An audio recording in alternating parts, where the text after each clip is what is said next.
Muy buenos días, un saludo muy especial a todos los hermanos de la Iglesia Ciudad de Dios y a todos aquellos que nos siguen por este medio. Les invito a que allá en sus casas cerremos nuestros ojos e inclinemos nuestro rostro en una actitud de reverencia a nuestro Padre Celestial. Al rendirle esta reverencia, estamos reconociendo a Dios como el Rey de Reyes y el Señor de Señores. Entonces les invito a que oremos allá en nuestras casas. Padre amado, en esta mañana hemos venido delante de ti. Señor, muy agradecidos por este día tan especial, el día del Señor, el día tuyo, el día que tú escogiste para que las iglesias en el mundo entero se reunieran en torno a ti, a escucharte a ti como Padre. Las instrucciones que tiene que darnos día a día, Señor. Por eso hoy, Dios, disponemos nuestro corazón, disponemos todo nuestro ser, para que seas tú, a través del Espíritu Santo, hablando a lo más profundo, Dios, de nuestro corazón. Háblanos, Dios, que tus hijos escuchan y están dispuestos, Dios, a obedecer hoy tu palabra, porque no queremos ser solamente oidores, sino hacedores de tu palabra. Dios, en tus manos entregamos esta preciosa predicación en el nombre que es sobre todo nombre de nuestro amado Señor Jesucristo. Amén y amén. Siguiendo con la predicación expositiva del Evangelio de Marcos, hoy con la ayuda del Espíritu Santo y con su permiso, voy a predicar Marcos 9, del 1 al 13. Pero antes de leerlo, es necesario considerar el proceso de enseñanza que el Señor había venido realizando a través de sus apóstoles. Hemos visto que Marcos nos viene narrando cómo Jesús fue revelándose poco a poco como el gran Dios y Salvador que es. Y lo hizo por medio de muchas evidencias. Miremos una de esas evidencias. Se reveló el Mesías por los milagros que realizó. Se reveló por los pecados que perdonó. También se reveló por la adoración que recibió. Se reveló por los demonios que él expulsó. También se reveló por saber los pensamientos de los hombres. Entonces estas revelaciones fueron pruebas contundentes que no pueden contradecir de quién era él. De tal manera que cuando él les preguntó, ¿quién creen ustedes que soy yo?, Pedro responde a través de los 12 y les dice, tú eres el Cristo.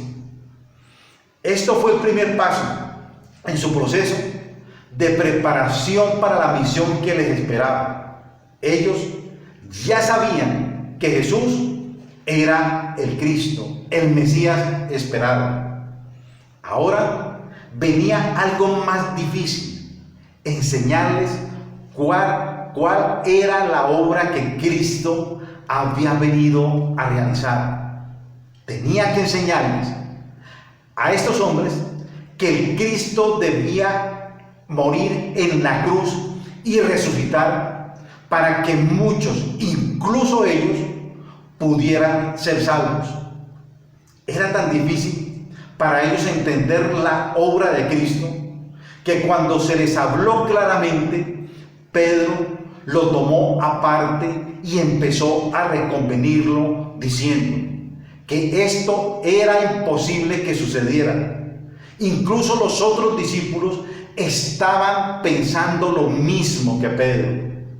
Recordemos que unos días antes, Pedro había declarado que él era el Cristo por medio de la revelación del Padre. Y ahora se estaba oponiendo a su misión encomendada por el Padre. El Señor tenía que quitar esas barreras que había en sus mentes, para que pudieran entender y creer en el plan de Dios, que era la muerte y resurrección del Cristo, porque esta era la única manera de salvar a muchos aquí en la tierra. Con esto en mente, Cristo se le revela de una manera muy especial, dejando ver su divinidad a través de su cuerpo humano. Y luego le repite la enseñanza sobre su muerte y su resurrección. Y para mostrar su divinidad a través de su cuerpo humano, es lo que se conoce como transfiguración en la Biblia. Veamos entonces la primera sección que lo vamos a ver en el versículo 1 al 8. Por favor, leamos el versículo 1 al 8. Y también le dijo: de cierto os digo que hay algunos de los que están aquí que no gustará la muerte hasta que hayan visto el reino de Dios venido con poder. 6 días después, Jesús tomó a Pedro y a Jacobo y a Juan y los llevó aparte, solo a un monte alto, y se transfiguró delante de ellos, y sus vestidos se volvieron resplandecientes, muy blancos como la nieve, tanto que ningún lavador en la tierra los puede hacer tan blancos. Y se les apareció Elías con Moisés, que hablaba con Jesús. Entonces Pedro dijo a Jesús: Maestro, bueno es para nosotros que estemos aquí, y hagamos 3 enramadas, una para ti, otra para Moisés y otra para Elías, porque no sabía lo que hablaba, pues estaban espantados. Entonces vino una nube que les hizo sombra, y desde la nube una voz que decía: este es mi Hijo amado, a él oíd. Y luego, cuando miraron, no vieron más a nadie consigo, sino a Jesús solo. Esta es la primera sección que nosotros vamos a desglosar en esta mañana. Pero también he dividido toda la predicación en 4 puntos bien importantes. El primer punto lo he llamado: Jesús anuncia la transfiguración, que lo encontramos en el verso 1. El segundo punto dice que Jesús efectúa la transfiguración, que lo encontramos del versículo 2 al 8. El tercer punto nos habla de las instrucciones acerca de la transfiguración, que lo vamos a ver en el versículo 9. Y el último punto dice que Jesús responde dudas basadas en la transfiguración, que lo vamos a ver del versículo 10 al 13. Entonces, miremos el primer punto. Jesús anuncia la transfiguración. Leamos por favor el versículo 1. También le dijo: de cierto os digo que hay algunos de los que están aquí que no gustarán la muerte hasta que hayan visto el reino de Dios venido con poder. Para poder entender esta sección, tenemos que entender las 2 fases del establecimiento de su reino. La primera fase es la venida primero como siervo sufriente. Esto ocurriría en pocos años, tan pocos años que algunos de estos hombres al que se les estaba hablando no estarían vivos para esa fecha. La segunda fase es la que vendrá como rey soberano sobre toda la tierra. Aquí el Señor no estaba hablando de la segunda fase de su reino en toda su plenitud. Jesús les estaba dando un anticipo de su reino a través de la transfiguración presenciada por Pedro, por Jacobo y por Juan. Seguramente esto movería mucho más la fe de ellos. El Señor no estaba hablando de la venida de la segunda fase de su reino en toda su plenitud, sino de una manifestación anticipada de su gloria en aquel reino a través de la transfiguración. Vemos que todos estos hombres, los que le estaban escuchando, murieron antes de la segunda fase. Pero esto se aclara cuando conectamos estas palabras con el contexto inmediato, que es el segundo punto que vamos a ver. Jesús efectúa la transfiguración, que lo vamos a encontrar del verso 2 al 8. Les pido entonces que leamos del verso 2 al 8. 6 días después, Jesús tomó a Pedro, a Jacobo y a Juan y los llevó aparte, solos a un monte alto, y se transfiguró delante de ellos. Y sus vestidos se volvieron resplandecientes, muy blancos como la nieve, tanto que ningún lavador en la tierra los puede hacer tan blancos. Y les apareció Elías con Moisés, que hablaba con Jesús. Entonces Pedro dijo a Jesús: Maestro, bueno es para nosotros que estemos aquí, y hagamos 3 enramadas, una para ti, otra para Moisés y otra para Elías, porque no sabía lo que hablaba, pues estaban espantados. Entonces vino una nube que les hizo sombra, y desde la nube una voz que decía: Este es mi Hijo amado, a él oí. Y luego, cuando miraron, no vieron más a nadie consigo, sino a Jesús solo. El verso 2 comienza hablando sobre 6 días después. ¿Después de qué? Después del anuncio de su muerte y su resurrección, que lo vimos el domingo pasado en el verso 31 de Marcos 8.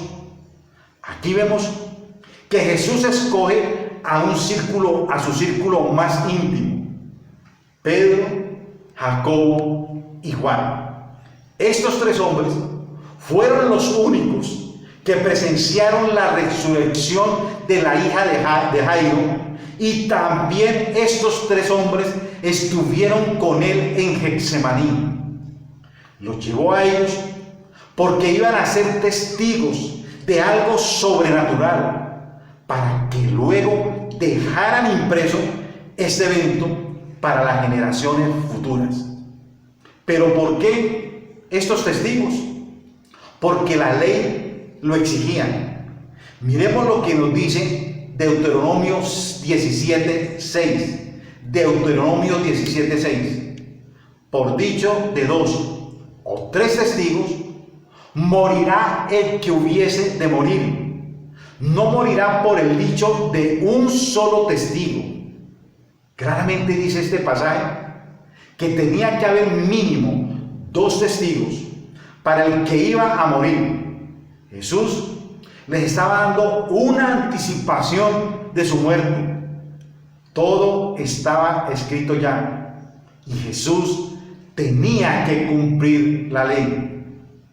El verso entonces sigue diciendo que se transfiguró delante de ellos. La palabra transfiguró se traduce del verbo metamorfo, de la que se deriva la palabra metamorfosis en español. Es como la oruga, que se transforma en una bella mariposa.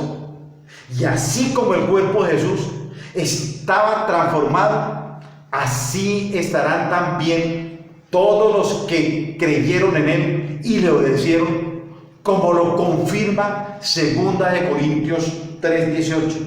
Busquemos 2 Corintios 3:18. Dice: por tanto, nosotros todos, mirando a cara descubierta, como en un espejo, la gloria del Señor, somos transformados de gloria en gloria en la misma imagen, como por el Espíritu del Señor. Pero para los que no le creyeron ni le obedecieron, tendrán un cuerpo horrible, en el cual serán atormentados en otro lugar distinto y separados del lugar donde estarán Jesús y los suyos, los que le obedecieron a su palabra, los que creyeron en él. Entonces la transfiguración les aseguraba a los discípulos del triunfo final de Jesús, a pesar que tenía que ir primero a la cruz, allí donde muchos creerían que él, el Mesías, había sido derrotado. La transfiguración también les daría ánimo para lo que iba a pasar en la cruz, y esto no les fuera un obstáculo para ellos, para seguir adelante, y asimismo también les daría tiempo para preparar sus mentes para su resurrección.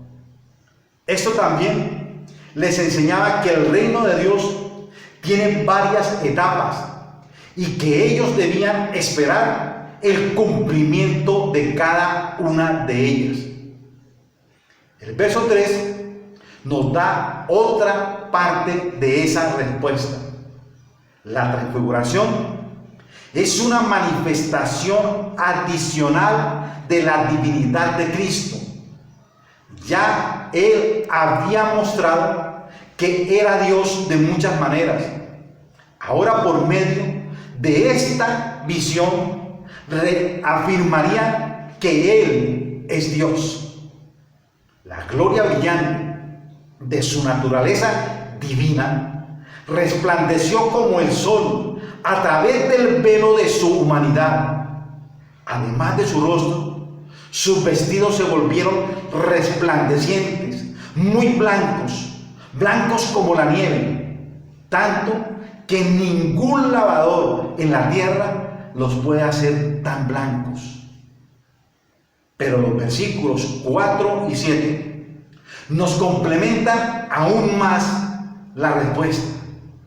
La transfiguración es una ratificación de la identidad de Jesús como el Mesías.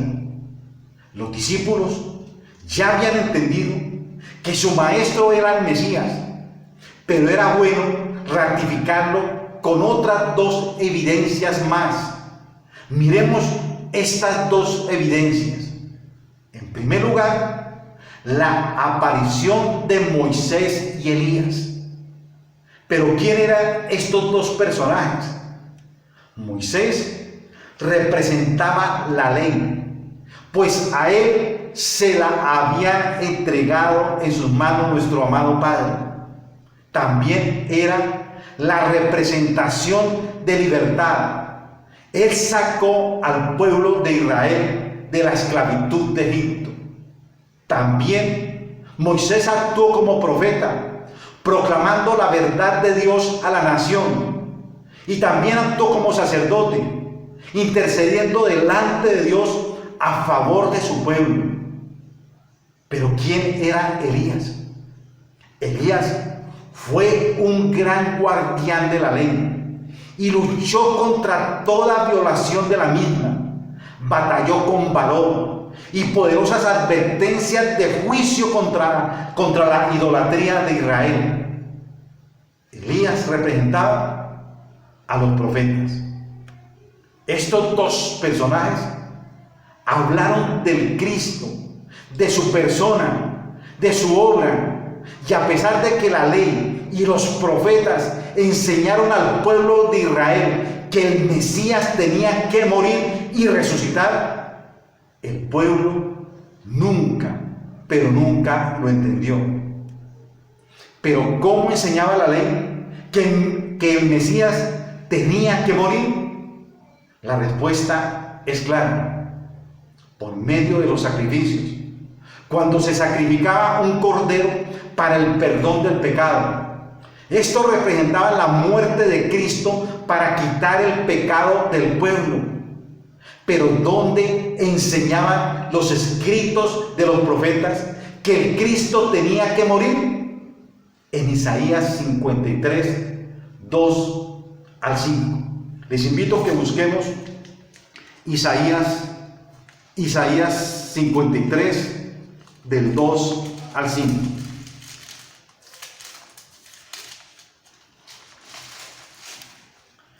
Dice la palabra de Dios, Isaías 53, del 2 al 5. Subirá cual renuevo delante de él, y como raíz de tierra seca, no hay parecer en él, ni hermosura. Le veremos más sin atractivo para que le deseemos. Despreciado y desechado entre los hombres, varón de dolores, experimentado en quebranto, y como que escondimos de él el rostro, fue menospreciado y no le estimamos. Ciertamente llevó en nuestras enfermedades y sufrió nuestros dolores, y nosotros le tuvimos por azotado, por herido de Dios y abatido. Mas el herido fue por nuestras rebeliones, molido por nuestros pecados. El castigo de nuestra paz fue sobre él, y por su llaga fuimos nosotros curados. Es lo que nos dice Isaías 53, 2 al 5. Aquí, entonces, estaban Moisés y Elías, recordando con su presencia que este era el Cristo y que realmente él tenía que morir y resucitar al tercer día. Pero sigamos. En el verso 5 nos dice que Pedro dijo a Jesús: Maestro, bueno es para nosotros que estemos aquí y hagamos 3 enramadas, una para ti, otra para Moisés y otra para Elías, porque no sabía lo que hablaba, pues estaban espantados. Pedro, sin poder permanecer callado, a pesar del reciente regaño que recibió, interrumpe la conversación entre Jesús, Moisés y Elías, declarando: Maestro, es bueno para nosotros que estemos aquí. La sugerencia de Pedro de hagamos 3 enramadas refleja el tenaz deseo del apóstol de que el sufrimiento de la cruz se evitara. Eso es lo que quería Pedro, que estuvieran allá en el monte y que no bajaran, porque el deseo de él, de su corazón, era que se evitara de que Cristo fuera a la cruz. Quiso que los 3 permanecieran allí de modo permanente en sus estados gloriosos, y que establecieran el reino en ese mismo acto, en ese mismo momento. Pedro veía escaparse su sueño de ver el reino establecido, e hizo un último y desesperado intento por impedir que eso ocurriera. Sin embargo, no sabía lo que hablaba, pues como dice su palabra, estaban todos espantados. Pero para confirmar la muerte y resurrección del Cristo, el Padre habla a los apóstoles en el versículo 7. Mire lo que dice: Entonces vino una nube que les hizo sombra, y desde la nube una voz que decía: Este es mi Hijo amado, a él oíd. Oigan bien, mis queridos hermanos, lo que el Padre le estaba diciendo sobre su muerte y resurrección. En todo, oíganlo solamente a Él. Esto nos muestra cuán paciente y comprensivo es Dios, con nuestra ignorancia e incapacidad de entender su plan y su voluntad para nuestras vidas. En verdad que nosotros somos muy lentos y a veces torpes para entender las cosas de Dios, pero Dios muestra su misericordia en su mucha paciencia, y en su amor y paciencia nos va llevando poco a poco a entender su palabra y su voluntad para nuestras vidas. Ellos entonces voltean a mirar y ven a Jesús solo. La visión de Moisés y Elías había desaparecido. Leamos ahora entonces la segunda sección del 9 al 13. Leamos por favor esta sección. Y descendiendo ellos del monte, les mandó que a nadie dijesen lo que habían visto, sino cuando el Hijo del Hombre hubiese resucitado de los muertos. Y guardaron la palabra entre sí, discutiendo qué sería aquello de resucitar de los muertos. Y le preguntaron diciendo: ¿por qué dicen los escribas que es necesario que Elías venga primero? Respondió él y les dijo: Elías a la verdad vendrá primero y restaurará todas las cosas. Y como está escrito, el Hijo del Hombre que padezca mucho y sea tenido en nada. Pero os digo que Elías ya vino y le hicieron todo lo que quisieron, como está escrito en él. Después entonces de leer esta sección, podemos notar que Jesús da unas instrucciones a sus discípulos, que es el siguiente punto. Jesús da instrucciones acerca de la transfiguración. Jesús les dice a sus discípulos que aún no era tiempo que se supiese esta manifestación especial de la gloria de Cristo, porque el Evangelio estaba inconcluso.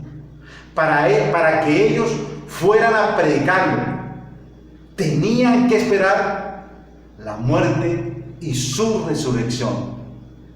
Además, ellos tampoco habían comprendido en sus mentes todo el mensaje, pues se preguntaban dónde encajaba esta manifestación. Entonces había más de una razón por la cual el Señor ordena que se oculte este evento a los demás creyentes y al mundo en general. Cuando el Cristo resucite y el Espíritu Santo viniese a hacerles entender toda la verdad, entonces podrían darlo a conocer, la misión extraordinaria que ellos habían presenciado. Jesús tenía que aclararles muchas dudas, y ese es nuestro siguiente punto. Jesús responde dudas basadas en la transfiguración, que lo encontramos del versículo 10 al 13. Y guardando la palabra entre sí, discutiendo qué sería aquello de resucitar de los muertos, y le preguntaron diciendo: ¿por qué dicen los escribas que es necesario que Elías venga primero? Respondió él y les dijo: Elías a la verdad vendrá primero y restaurará todas las cosas. Y como está escrito del Hijo del Hombre que padezca mucho y sea tenido en nada. Pero os digo que Elías ya vino y le hicieron todo lo que quisieron, como está escrito en él. Al estar a solas con Jesús, sabían que debían tratar de entender lo que el Maestro les había mostrado. Tenían que entender lo de la resurrección, pero ellos lo que hicieron fue callar y no preguntar. Pero lo que sí hicieron y no se callaron fue sobre la presencia de Elías en la visión, y le preguntaron sobre Elías, pues habían escuchado a los maestros de la ley decir que Elías debía de venir primero y que tenía que preparar todo antes de la llegada del Mesías. Esto lo llevó a preguntar: ¿por qué el Mesías vino primero que Elías? ¿Por qué Elías desapareció de la visión? ¿Por qué no se quedó como decían los maestros de la ley? ¿Por qué se fue Elías? Entonces Jesús les aclara que el verdadero Elías, que había venido antes del Mesías a través de Juan el Bautista, como bien lo dice Mateo 17 del 12 al 13. Mas os digo que Elías ya vino y no le conocieron, sino que hicieron con él todo lo que quisieron. Así también el Hijo del Hombre padecerá de ellos. Todo esto nos muestra que la transfiguración es una pieza pedagógica más en la trama del plan de Dios que debía ser analizada por sus discípulos en ese momento y nosotros en el día de hoy. La transfiguración es una pieza importante del rompecabezas que ellos no habían sido capaces de armar, por lo cual no podían entender la obra del Mesías. Nosotros hoy tenemos mucha ventaja sobre los discípulos. Nosotros ya tenemos armado todo el rompecabezas. Pero ahora resumamos lo que es y lo que nos enseña la transfiguración del Mesías. La transfiguración enseña que Jesús es Dios y es hombre. La naturaleza divina se transfigura a través de la naturaleza humana. La transfiguración enseña que Jesús es el escogido del Padre a quien toda la humanidad debe de oír. La voz del Padre lo dijo claramente: a Él oíd.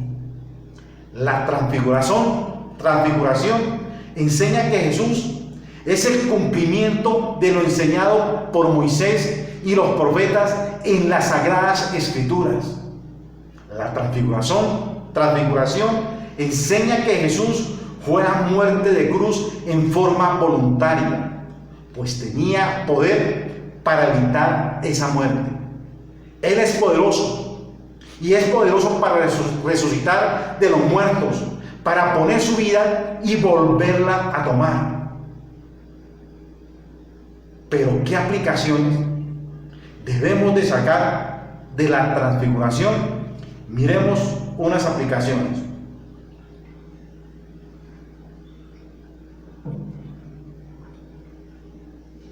Primero, que el mayor privilegio que puede tener un ser humano es ver la gloria de Dios. Ver la gloria de Dios es la experiencia más alta que puede vivir algún ser humano. Pedro quería quedarse en aquel monte el mayor tiempo que él pudiera, pues decía: bueno es que estemos aquí. Es claro que a través de la transfiguración Dios no le muestra su gloria a cualquiera, a todo el mundo no se la muestra. Vemos que solo se la muestra a sus discípulos escogidos, y a sus discípulos escogidos es que Dios muestra su gloria. Por lo tanto, debemos de preguntarnos: ¿queremos nosotros ver algún día la gloria de Dios? Si nuestra respuesta es sí, debemos saber que hay un gran obstáculo que nos impide ver la gloria de Dios, y es nuestro pecado. Si no alcanzamos el perdón de nuestros pecados antes de morir, quedaremos separados para siempre de Cristo y nunca vamos a ver la gloria de Dios. Así que para ver la gloria de Dios, lo primero que debemos hacer es arrepentirnos y pedir perdón a Dios por nuestros pecados. La segunda aplicación dice que Cristo primeramente mostró su gloria en la transfiguración y luego en la resurrección. ¿Para qué? Para que creamos en Él y para que creyendo tengamos el perdón de pecados y la salvación que tanto hemos anhelado. Entonces debemos de creer en Cristo y que no tenemos excusas para no creer, pues Él nos ha manifestado muchas veces quién es Él a través de muchas obras, y esto es suficiente para que nosotros creamos en Él.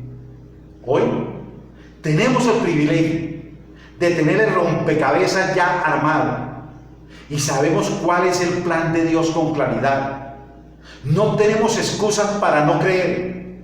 Si nos condenamos es porque no quisimos creer. Como tercera aplicación, hay de aquellos que no quieren arrepentirse de sus pecados. Tienen muchas evidencias de la grandeza de la persona y obra de Cristo. Ellos nunca verán la gloria de Dios, sino que también serán atormentados por toda la eternidad en el infierno. Hermanos, que Dios les conceda a muchos el arrepentimiento para que disfruten con los demás que hemos creído al contemplar la gloria de Cristo por toda la eternidad. Y digamos en el cielo, como dijo el apóstol Pedro en el monte: bueno es para nosotros que estemos aquí. Les invito entonces, hermanos, que allá en sus casas oremos y le demos gracias al Señor por este maravilloso tema. Amado Padre, gracias te damos de todo corazón, porque cada día, Dios, que tú hablas a través de tu palabra, Señor de los cielos, nos está confrontando lo que realmente hoy somos, bendito Dios. Señor de los cielos, tú muestras muchas cosas a través de la transfiguración, Señor. Sabemos que era, Dios, un evento, Señor, anticipado, Dios de los cielos, de la gloria venidera tuya, bendito Padre. Y que tú, Dios, a través de la transfiguración que le mostró a Pedro, Dios de los cielos, y a Juan, bendito Dios, Señor de los cielos, hoy, Señor, creemos, porque lo que ellos vieron, ellos escribieron, Dios. Y hoy podemos ver, Señor, claramente en tu palabra las maravillas y obras, Dios, que tú has hecho. Gracias, Padre, por esta predicación.